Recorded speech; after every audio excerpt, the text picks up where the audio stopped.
ముందుగా హెడ్లైన్స్.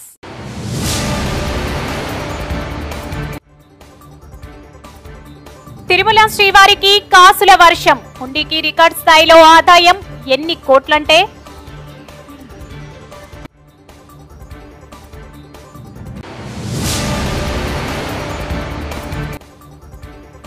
కేటీఆర్, హరీష్ సహా బీఆర్ఎస్ ఎమ్మెల్యేలను అరెస్ట్. ఎత్తుకెళ్లి పోలీస్ వాహనంలోకి ఎక్కించిన మార్షల్స్.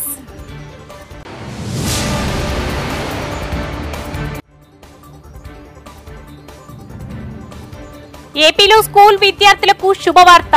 మధ్యాహ్న భోజన మెనూ ఇదే. నిజామాబాద్ జిల్లా సాలూరా మండల కేంద్రం నుంచి బోధన్కు వచ్చే ఆర్టీసీ బస్సు టైం మార్చాలని గురువారం రోజున భారతీయ విద్యార్థి సేన నిరసన తెలుపుతూ ధర్నాలు చేశారు. ఈ బస్సు సమయం విషయంలో గతంలో కూడా సాలూరా బాల్ గ్రామంలో రాస్తారోకో నిర్వహించి నిరసన తెలిపిన అధికారులలో చలనం రాలేదని కస్ఫలింగం తెలిపారు. ఈ సందర్భంగా గతంలో లిఖితపూర్వకంగా హామీలు ఇచ్చినా తిరిగి 7 గంటల సమయంలోనే బస్సులను నడుపుతున్నారని బోధన్ డీఎం శ్రీనివాస్ను నిలదీశారు. ఇప్పటి నుంచి విద్యార్థులకు స్కూల్ సమయంలో బస్సులు నడుపుతామని హామీ ఇవ్వడంతో నిరసన విరమించారు. కార్యక్రమంలో భారతీయ విద్యార్థి సేన పట్టణ అధ్యక్షులు లింగంతో పాటు బీవీఎస్ కార్యకర్తలు పాల్గొన్నారు. మరి ఈరోజు బోధన్ పట్టణంలోని మన బస్ డిపో దగ్గర భారతీయ విద్యార్థి సేన ఆధ్వర్యంలో ధర్నా కార్యక్రమం నిర్వహించడం జరిగింది. మరి పిల్లలకు సమస్య ఏంటంటే గత ఏడాది కూడా మన సారూరాలో ధర్నా నిర్వహించడం జరిగింది, రాస్తారోకో కూడా నిర్వహించడం జరిగింది. కానీ అప్పుడు కూడా ఒక లెటర్ ఇచ్చిర్రు, ఏమిటంటే బస్ టైమింగ్ చేంజ్ చేస్తాము, పిల్లలకు ఎట్లాంటి ఇబ్బంది లేకుండా బస్ టైమింగ్ చేంజ్ చేసి వాళ్లకు అనుకూలంగా చేస్తామని చెప్పేసి అప్పుడు కూడా మాట ఇవ్వడం జరిగింది. కానీ ఇచ్చిన మాట తప్పుతూ మరి ఇప్పటికి కూడా ఒక బస్సులో దాదాపు 100 నుంచి 130 మంది దాకా వస్తుర్రు. మరి డోర్ల దగ్గర మరి అమ్మాయిలకేంపై లోపల ఒత్తుతూ స్టడీ అవర్స్ ఇక్కడ బోధనలో చేస్తాము. సాలూరు నుంచి వచ్చే సుంకిని ఉంసామందన్న బస్సు వస్తుంది మాకు, ఉంసామందన్న సుంకిని. ఆ బస్సులలో మొత్తం టైట్, అసలు మాకు సాలూరా వాళ్ళకి ఎక్కనిస్తలేరు సార్. అసలు ఎంత ఇబ్బంది అంటే అసలు కండక్టర్ వాళ్ళు ఏమంటారు అంటే సాలూరా వాళ్ళు ఈ బస్సులో ఎక్కకండి, మీకు బస్సు లేదు ఏం లేదు అనేసి చెప్తున్నారు సార్. ఇష్టం వచ్చినట్టు మాట్లాడుతున్నారు, ఇష్టం వచ్చినట్టు తిడుతున్నారు, అసలు మమ్మల్ని బ్యాక్ సైడ్ నెట్టేస్తున్నారు, అసలు ఎక్కనిస్తలేరు. అసలు ఇబ్బంది అంటే చాలా ఇబ్బంది ఉంది, అసలు బస్సు ఆపుతలేరు. ఒక్కొక్క టైంలో అయితే మేము వస్తాం 10. బోధన్ పట్టణంలోని జిల్లా ప్రభుత్వ ఆసుపత్రి సూపరింటెండెంట్ గా డాక్టర్ శ్రీనివాస ప్రసాద్ బుధవారం రోజున బాధ్యతలు చేపట్టారు. ఈ సందర్భంగా ఆయన మాట్లాడుతూ సాధారణ బదిలీలో భాగంగా బాన్సువాడ ఆసుపత్రి నుండి బోధన్కు బదిలీ అయ్యానని తెలిపారు.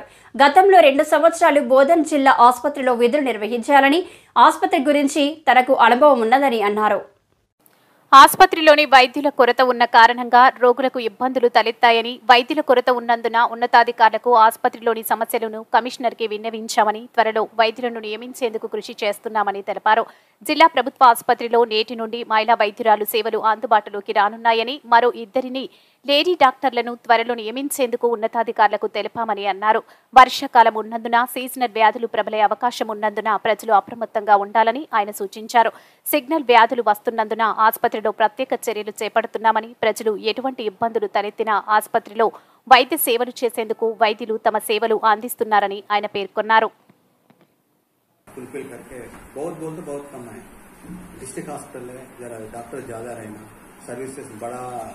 एरिया है, बहुत सीजनल डिसीज बहुत है.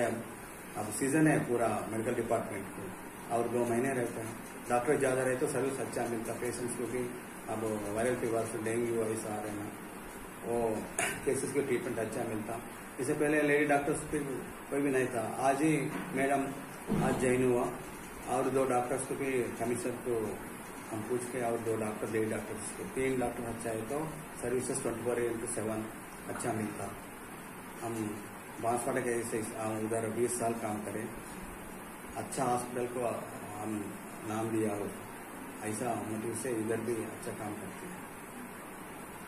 ఇటీవల కురిసిన వర్షానికి నిజామాబాద్ జిల్లా పోతంగల్ మండలం జల్లపల్లి ఆబాది గ్రామానికి చెందిన ద్రుపతి నివాసంతో పాటు పాక్షికంగా ఇల్లు ధ్వంసమైన మరికొంతమంది బాధితుల వద్దకు సామాజిక కార్యకర్త ఎంఏ హకీం వెళ్లి వారి యొక్క సాధక బాధకములు తెలుసుకుని వారికి నగదు ఆర్థిక సాయం అందజేశారు. అందులో 2కి ఆర్థిక సాయం అందజేయడంతో పాటు మిగతా వారి పేర్లను నమోదు చేసుకుని వారికి సైతం ఆర్థిక సాయం చేయడంలో ముందుంటామని తెలిపారు. అదేవిధంగా ప్రభుత్వం ద్వారా సాయం అందించేలా చూస్తామని హామీ ఇచ్చారు. గత ప్రభుత్వం వాలంటీర్లతో ఈ పెన్షన్ పంపిణీ చేయించింది. ప్రస్తుత ప్రభుత్వం వాలంటీర్లను పక్కన పెట్టి నేరుగా సచివాలయ సిబ్బందితోనే ఉదయాన్నే 6 గంటల నుండి లబ్ధిదారుని ఇళ్ల వద్ద పెన్షన్స్ పంపిణీ చేయడంతో లబ్ధిదారులు హర్షం వ్యక్తం చేస్తున్నారు.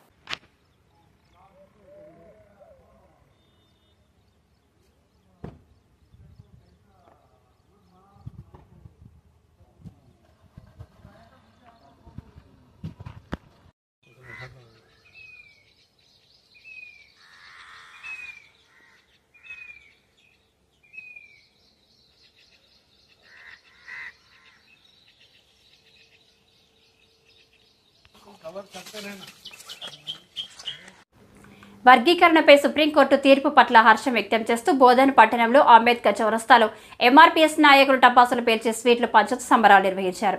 ఈ నేపథ్యంలో అసెంబ్లీలో ముఖ్యమంత్రి రేవంత్ రెడ్డి కూడా ఎస్సీ వర్గీకరణకు కట్టుబడి ఉన్నామని ప్రకటించడం, అలాగే బీఆర్ఎస్ పార్టీ ఎమ్మెల్యేలు సైతం ఎస్సీ వర్గీకరణకు తాము అనుకూలమేనంటూ ప్రకటించడంపై తాము హర్షం వ్యక్తం చేస్తున్నామన్నారు.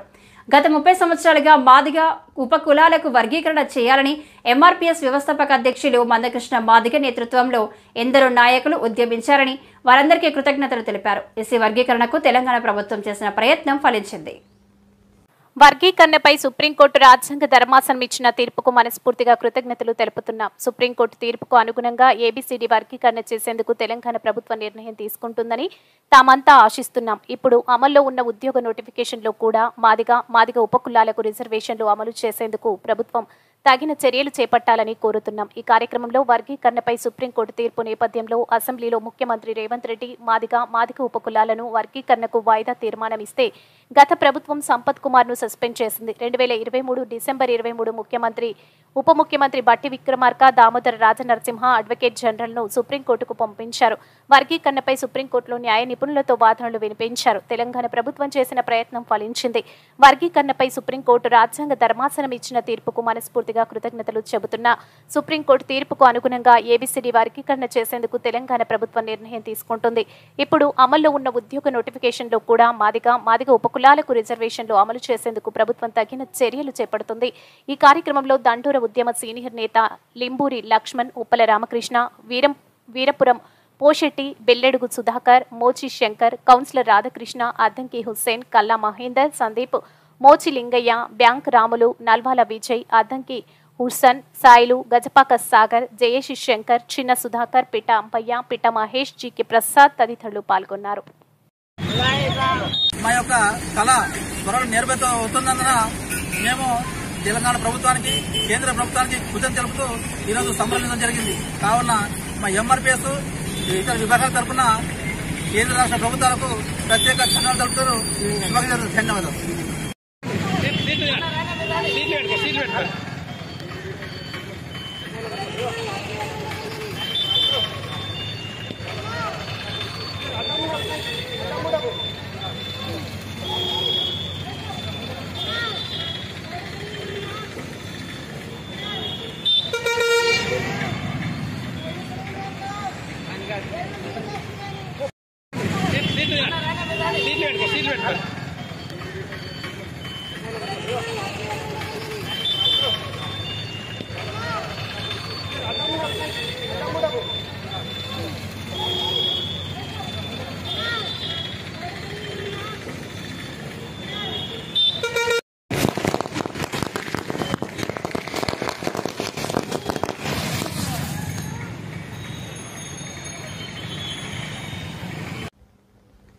మాజీ శాసనసభాపతి, మాజీ మంత్రి, బాన్సువాడ నియోజకవర్గ శాసనసభ్యులు పోచారం శ్రీనివాసరెడ్డి ఆహ్వానం మేరకు నిన్న రాత్రి పోచారం నివాసానికి విందుకు విచ్చేసిన రాష్ట్ర ముఖ్యమంత్రి రేవంత్ రెడ్డి, ముఖ్యమంత్రితో పాటుగా విందులో పాల్గొన్న కాంగ్రెస్ పార్టీ రాష్ట్ర వ్యవహారాల ఇన్ఛార్జ్ దీపాదాస్ మున్షి, శాసన మండలి చైర్మన్ గుత్తా సుఖేందర్ రెడ్డి, రాష్ట్ర రెవెన్యూ శాఖ మంత్రి పొంగురెడ్డి శ్రీనివాసరెడ్డి, శాసనసభ్యులు, శాసన మండలి సభ్యులు, ముఖ్య నాయకులు. ముఖ్యమంత్రికి అతిథులకు స్వాగతం పలికిన పోచారం శ్రీనివాసరెడ్డి, మాజీ డీసీసీబీ చైర్మన్ పోచారం భాస్కర్ రెడ్డి కుటుంబ సభ్యులు. ఈ సందర్భంగా Asia chess boxing champion Reddy కుమారుడు పోచారం రుషుంకు రెడ్డిని అభినందించిన ముఖ్యమంత్రి రేవంత్ రెడ్డి. కాంగ్రెస్ పార్టీ రాష్ట్ర వ్యవహారాల incharge Shrimati Deepa Das Munshi. Hey there. Subscribe to my channel. And also press this bell icon.